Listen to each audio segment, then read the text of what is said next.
Welcome to the Mile High Podcast. This is your host, Dr. Daniel Knowles. We are excited to have you as a listener, and wherever way you are watching or listening to this, make sure you hit subscribe so you never miss any Mile High tick. And of course, you want to be joining us live on Higher Ground in June. Mile High comes early this year. Join us on Higher Ground in June at Mile High's 10th anniversary. So make sure that you dial that in at riseuptomilehigh.com. Okay. But right now, I am super stoked to have on this podcast episode someone who will be speaking at Mile High for his first time at the 10th anniversary and is making a big splash in tech, in his community, and in social media, which is the one and only Raymond Nichols. He's a 2018 graduate of Life University. He is a Delta Sigma Psi brother, so I'm sure they're going to be excited to have him on this. And welcome to the podcast, Dr. Raymond Nichols. Thank you, brother. I appreciate it. I'm glad to have you here, dude. I got one philosophy question before I ask that. Why are you excited to be at Mile High this year? So I am excited because as a student, I've heard great things about Mile High. I just had never got a chance to get out there. And just super excited to connect with obviously like-minded people. I obviously love to hang around other chiropractors because we have, like-minded. But I'm also excited to share a message to my peers, to my colleagues, that's going to resonate with some people.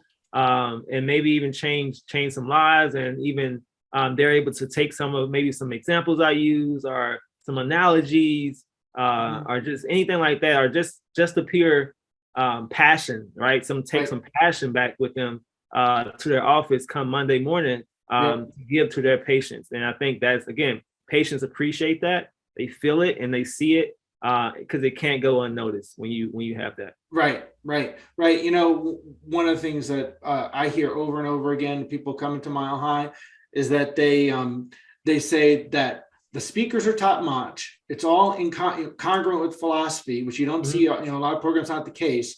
I'm not saying anything bad about any programs, but very commonly there's a lot of divergent energy from vendors or from different speakers, but it's all in alignment. And then the other thing they say is that they love the community, they love the connection with people, and they love that students actually hear real tech, and like the student energy is huge at Mile High, which is it's the future. We need, yes.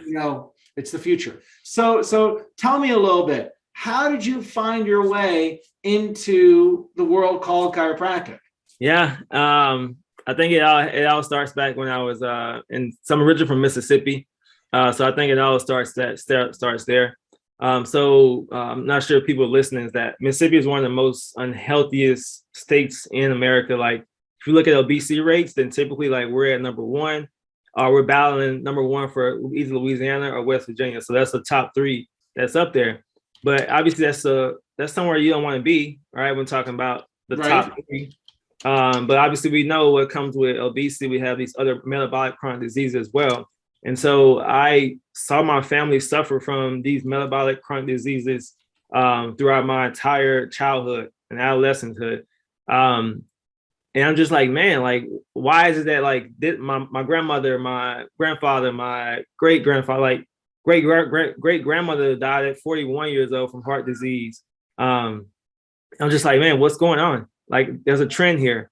And I was curious enough to ask the question why, but the answer I always got was, oh, your great grandmother had it. It's genetic, right? It's just right. You hear as a kid, that's very disempowering to hear as a kid, because it's like, man, I don't want to become an adult now, because that means that when I become an adult, I'm gonna have to suffer just like you. I'm gonna have to have this bag full of medication, prescription pills, just like you. I'm gonna have to go to these doctor appointments just like you, and that's very, very disempowering to hear as a kid.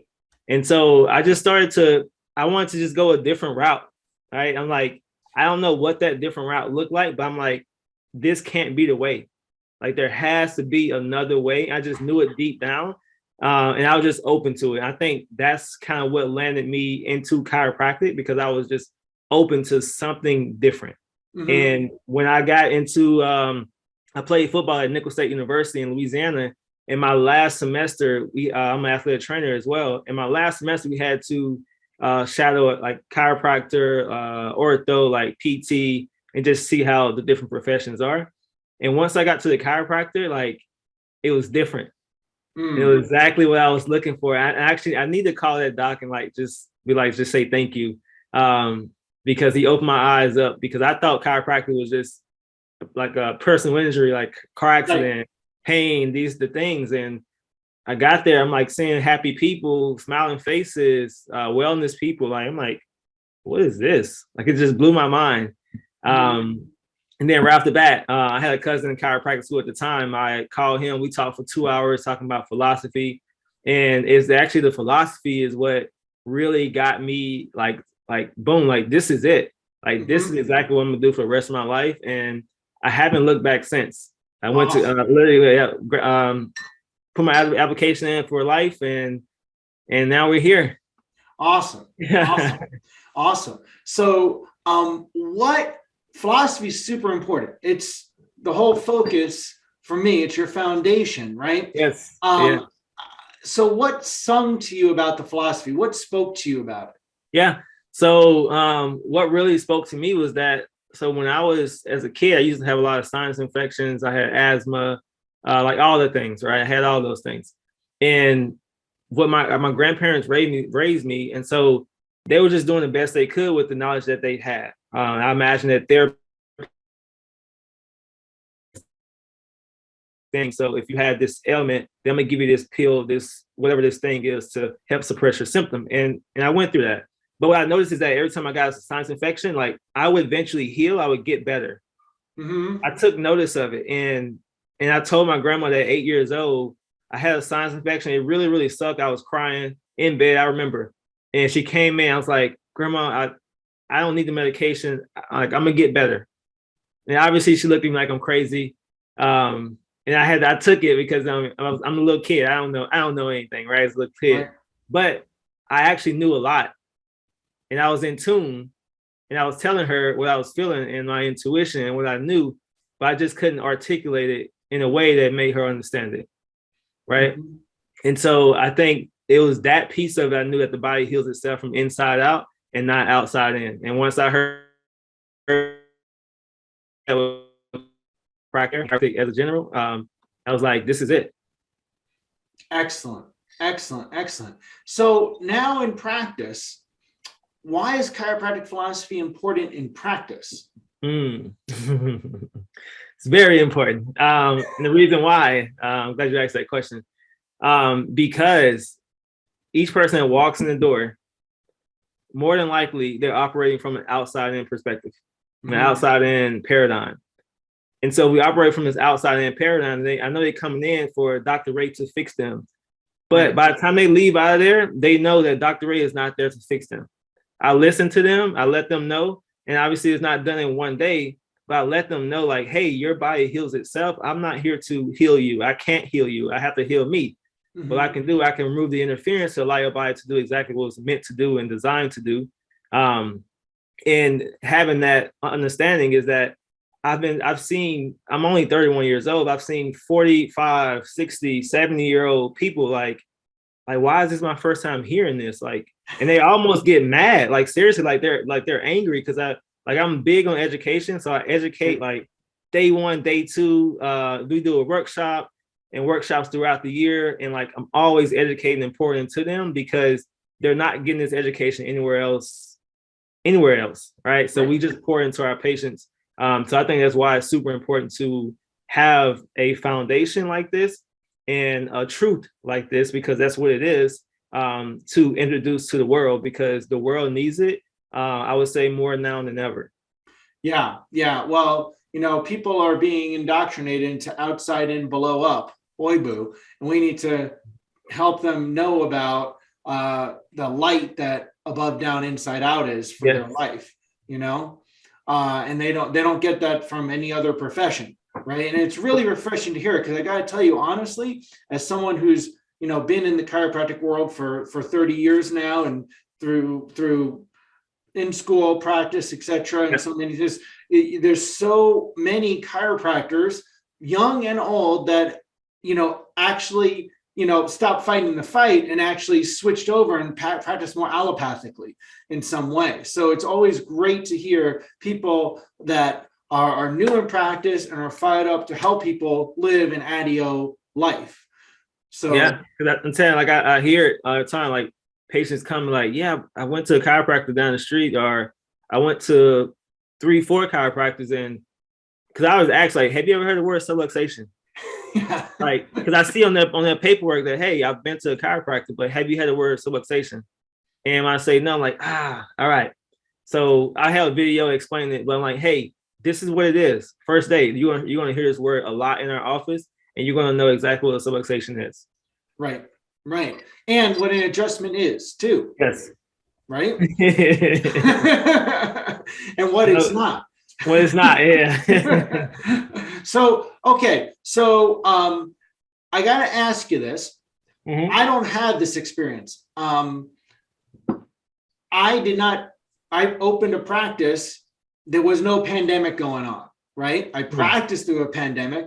I have associates that now are like, man, I didn't know what it was like to practice without a pandemic because I graduated and people were wearing masks and gloves and so on, right? So what was it like starting, growing a practice during a quote unquote pandemic?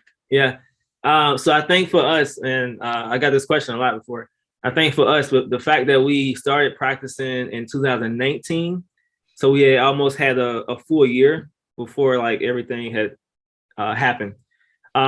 We had a full year to educate our people, right, and to empower our people, and knowing, again, we're talking about this above, down, inside out, right, and I think because of that, that's the reason why our practice, I think we probably dropped about 30%.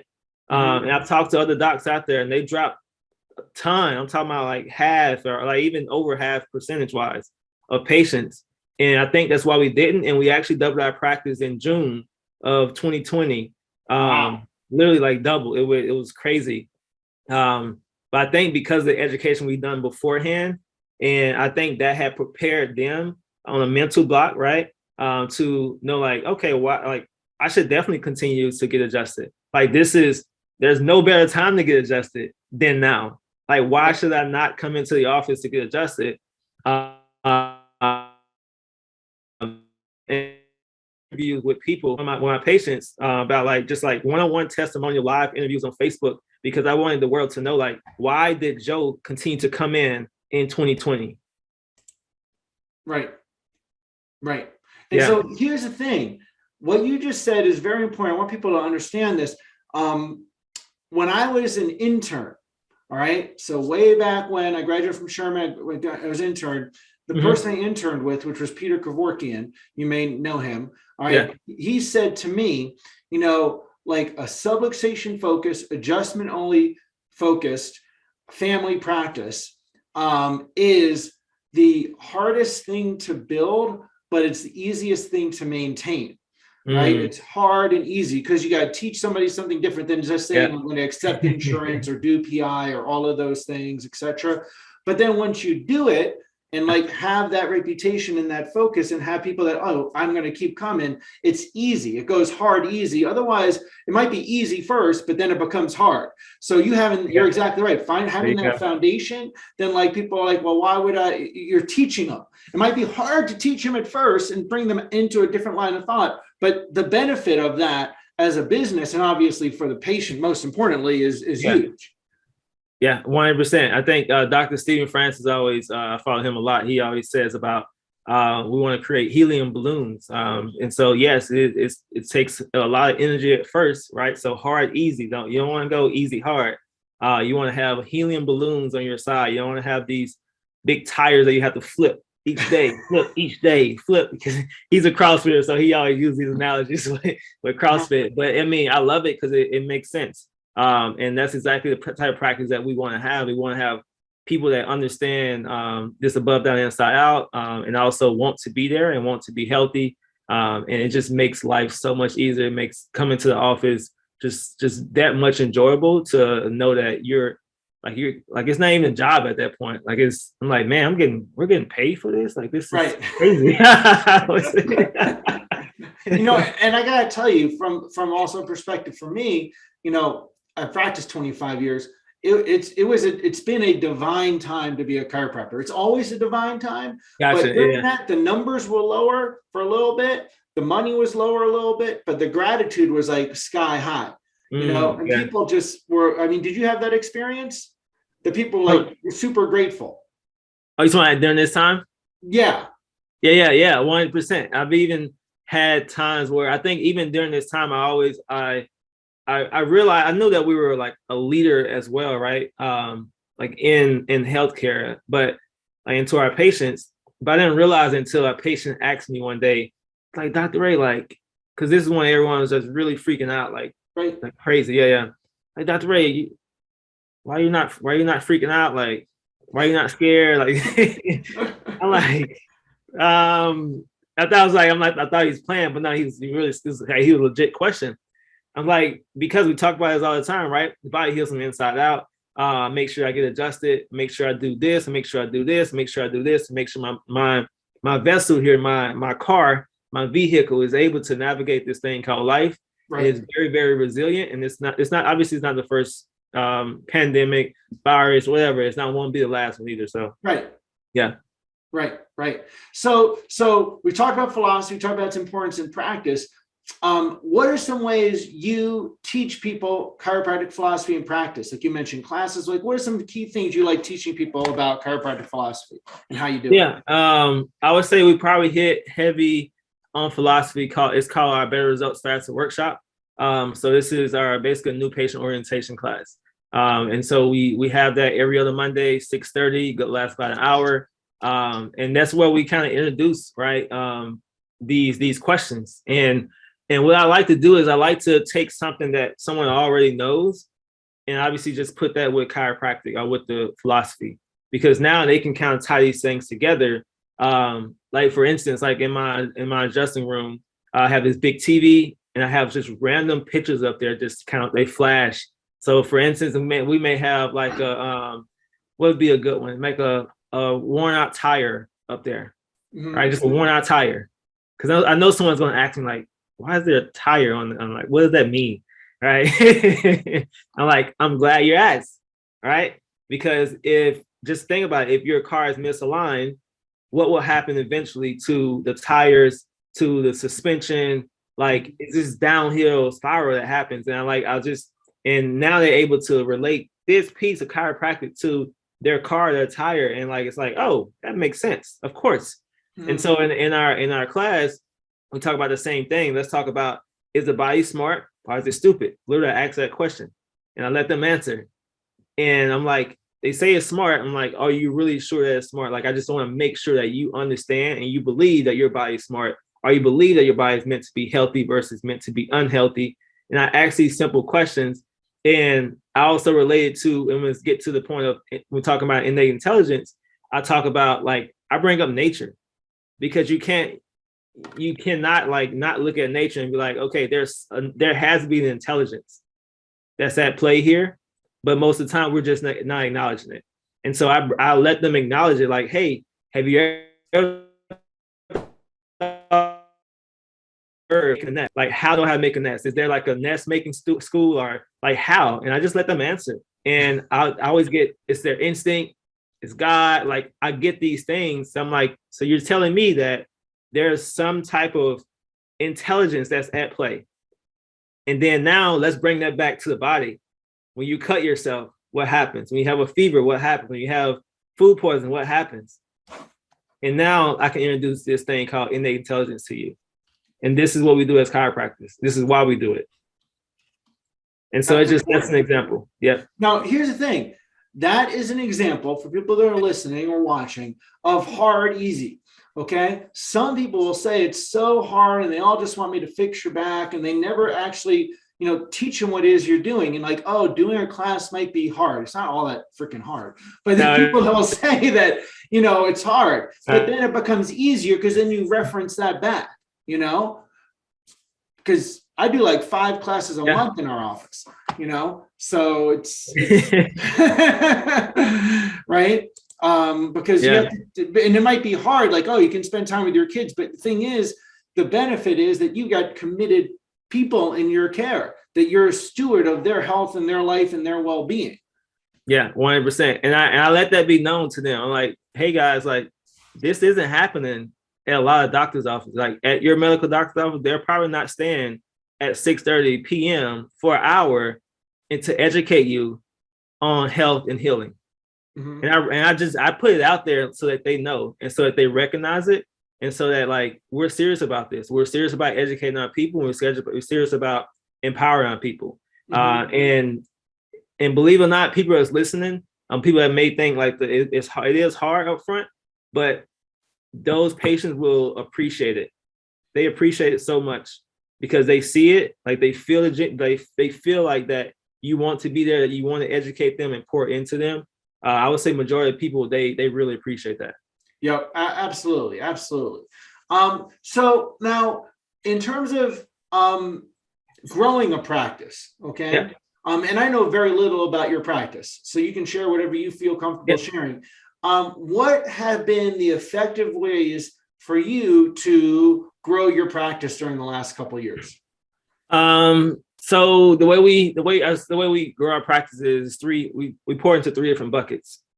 So obviously we have our internal bucket, but if you're just starting to practice, you don't really have many patients. So your internal bucket is not much there.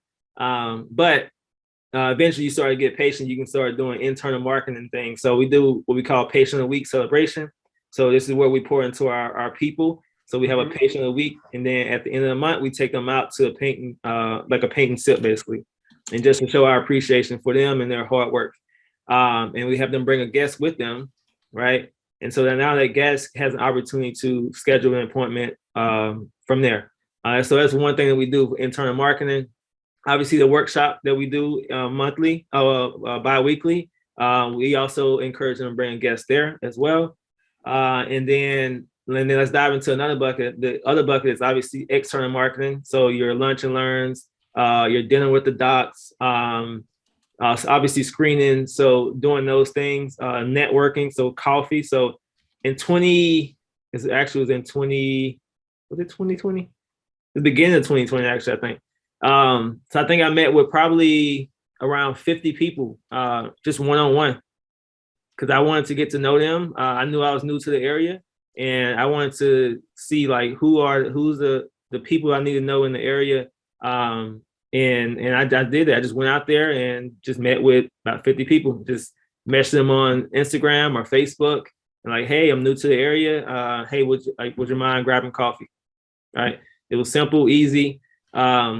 And so some of those people became patients, and some of those people they maybe became friends, or some of those people just referred people into our office. They've never been to our office, but they're like, hey, I met Dr. Ray. He seemed like a great guy. You should go to him. Right. And it wasn't my intention. My intention was to just to get to know them. That was it. And then obviously dive into digital marketing. So we have social media, which we were very passionate about, social media. And then obviously like the ads and stuff like that we do. But we pour into all 3 buckets, because what happens is it starts to multiply. So people start to see you digitally. They start to see you in the community, right? And they start to hear your name from their friends and family. And then you just create this compound effect, and people are coming from literally everywhere. Mm-hmm. And the thing about it is that you don't just stop, right? You just like a relationship, like however it took for me to get my wife, like I don't want to just stop those things, right? I want to continue those things, right? Because I know that they're going to produce.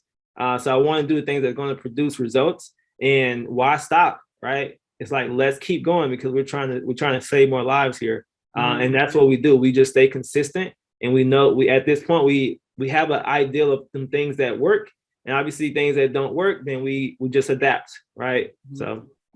Well, I gotta ask you this. I want to get back to philosophy, but I want to ask you one thing on the marketing while we're on that. Then we'll go back to philosophy.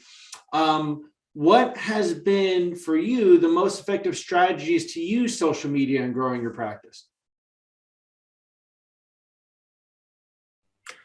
on social media. So it may seem so simple. But what I've seen is consistency Uh-huh. and authenticity. Ah, I like Right. it. Because what I see is that people, they look at doctors as like up here, I guess. But I think it's also good to know that, like, hey, this is what my doctor eats. This is what my doctor goes out to do. This is the other things that he do with his family. Like, and it shows the realness of, like, the humanness of it. That's human. That's what I'm looking for. The word, the humanness of, like, your doctor. And so we just did a lot of that up front, like a lot. And literally that's all we did. And obviously shared chiropractic. Excellent. We more than so, we post a lot of pictures and videos, faces, not many graphics, anything like that. Like, people like faces, people like video, people want to see you, hear you. Yep. And so how can we're going to go back to philosophy. How about bringing your philosophy into your social media? Yeah, that's easy. All right. So we just use those same examples that we use in our daily tick, right? So use those examples like that. And we use the examples we use in our workshops, because we don't want to make it over, we don't want to complicate it. It is easy, right? And it doesn't have to be philosophical for someone. I don't want them to think like, oh, this is philosophical. No, we put it out there in a way that, no, this is just the truth. That's it. And it makes sense. Right. And it makes sense. People know when things make sense. It's like, oh, that resonates. And that's the aha moment. And then once they have an aha moment, you can never go back to where you were. Right. Well, I always commend people that are strong in practice. I know when we opened in Boulder, people told us not to open in Boulder.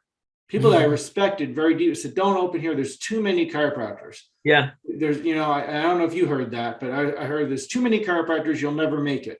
And I was like, well, this is where I want to live and want to raise a family. So I've got to make it, Yeah, exactly. Yeah. And then I discovered, what? All the people that came to see me, like the mass majority didn't know the word subluxation, didn't know innate intelligence, only saw chiropractic as fixing back pain. So like it became, you were unique by actually teaching them ADIO. Yeah, it didn't matter what technique you were doing, but you were teaching them a different way of thought, because they people that walked in the door did not have that concept for the vast majority of who walked my door. And they've been to a lot of chiropractors because there was tons of chiropractors involved.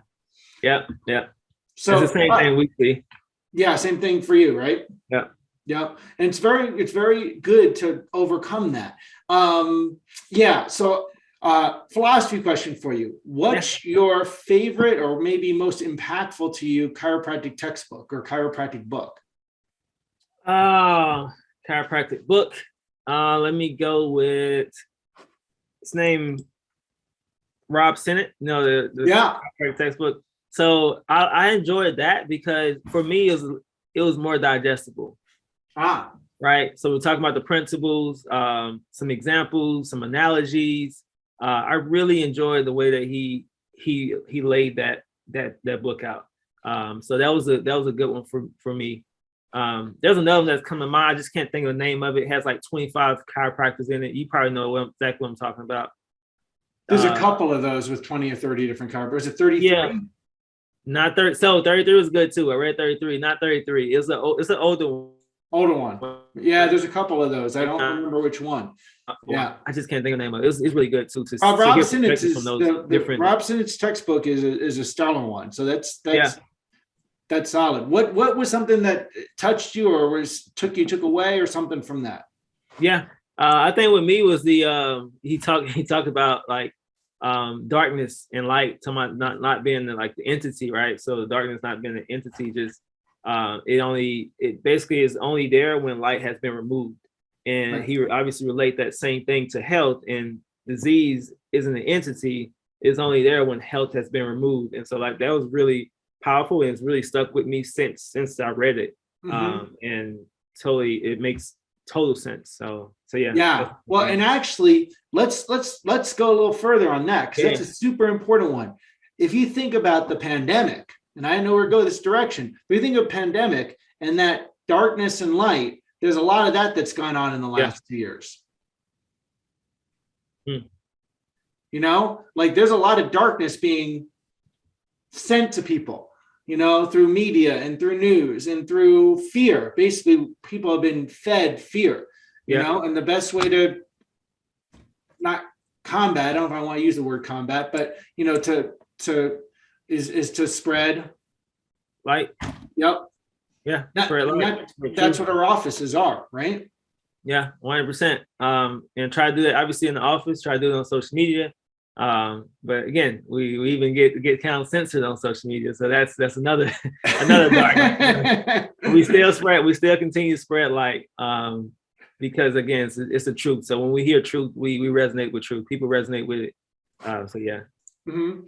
What would you recommend? So now you're a couple years in 2018. So you're 4 years since you graduated. Okay. Those first 2 to 5 years for many people can make or break.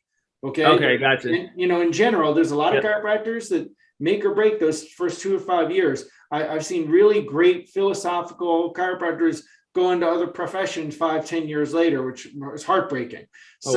Yeah, and I find it heartbreaking, you know, because you had a calling to be a chiropractor. You've got the greatest healing art in the history of humanity, in my book, in the palm of your hands. And you got to give that gift. You've been given a gift and you've received a calling.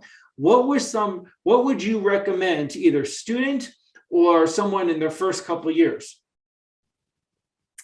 Well, I recommend like a tip or whatever. I think it had to be what we've been talking about this whole for a majority of this podcast, is hard, easy.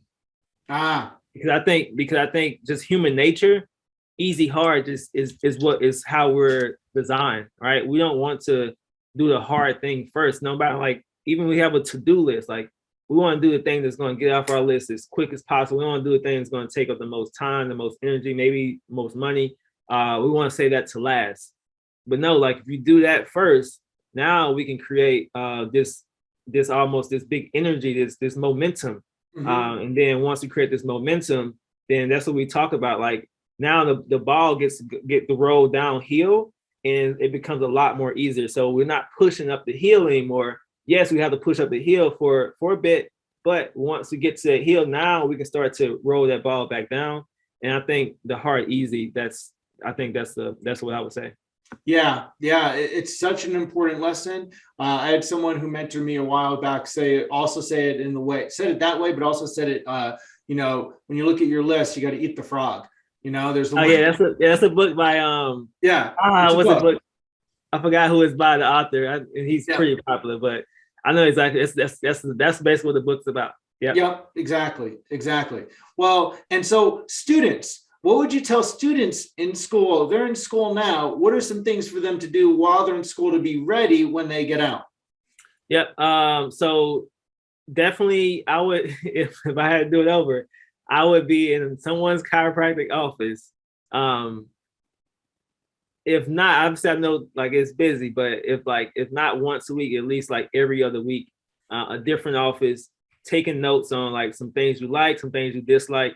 Because I think at the end of your school career, you're going to have a list of pros and cons in the way that you want to practice, where you don't want to practice. You're going to have so much information when it comes to that point of like, okay, do I want to go this route? Do I want to go this route? It's going to give you a lot more clarity on where you want to go. So I think that's one thing that students can do.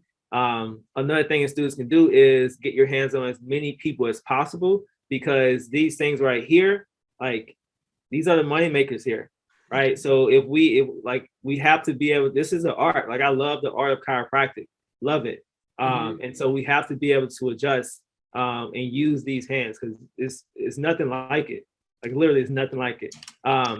So as many hands as possible. And also communication. I think communication is powerful. Obviously chiropractic isn't something that's tangible, something like, hey, I'm gonna say this cup here, you give me this for it. So we can't do that. So we need to educate. So we need to work on communication. So we need to be able to communicate to every individual we come in contact with. And so I think we need to do those three things as a student. Yep. Those are very, very good ones. And by the way, that visiting chiropractic offices, that doesn't cost a lot. It's kind of cheap, you know, doesn't cost a lot for you to do that. Yeah, the time, that's it. Yeah. So, well, hey, I super grateful to have you on the podcast. I know people are going to love this, and also they're going to love you being on stage on Higher Ground in June at Mile High 10-year anniversary. So it's going to be special. And so it's going to be even more special with you there. So I'm grateful and psyched to have you there. And I know people, you know, you're going to love being in Colorado. It's a beautiful place. Gotcha. Yeah, I'm excited. We're excited. Me and wife. My wife never been to West Coast. So like we're excited to be there. Yeah. Cool. Yeah. You know, people say they love it for the winter and the skiing and all that. If you love it in the winter, you're going to, you know, if you like it in the winter, you're going to really love it in the summer. It's just a beautiful place. So you make sure you do some sightseeing. I tell everybody that, like, don't just go to the seminar and go home. You guys see the mountains and stuff. So, hey, any last message that you want to say to close out? Do you want to tell people? The last message is, I would say for doctors or for to be doctors to be, is to make sure we are integrity, right? Make sure we are congruent with our message, because I have seen where people haven't been congruent with their message, recommending things that maybe you wouldn't do, or maybe you haven't been doing, or you're not getting adjusted, and you're recommending this. And so I think being incongruent with that it goes a big way. Right, it goes a big way. So I let my patients know, like, hey, well, I'm doing this, I'm recommending this, I've done it, I know I've been there. And so when we're into and we have that integrity, when we're incongruent with that, when we have congruence with that, it gives us more conviction in whatever we're recommending. We're just that more passionate about it. So yeah. Yep. Well, that's super important. That's actually pretty much why we do Mile High. And I gotta tell docs, if you're watching this, when you're at Mile High, if you're there and you're sitting to a student, understand that student who's like coming to the seminar, they took their time to travel to, because there's no chiropractic schools in Colorado, right? So they've decided to travel to another state to get chiropractic.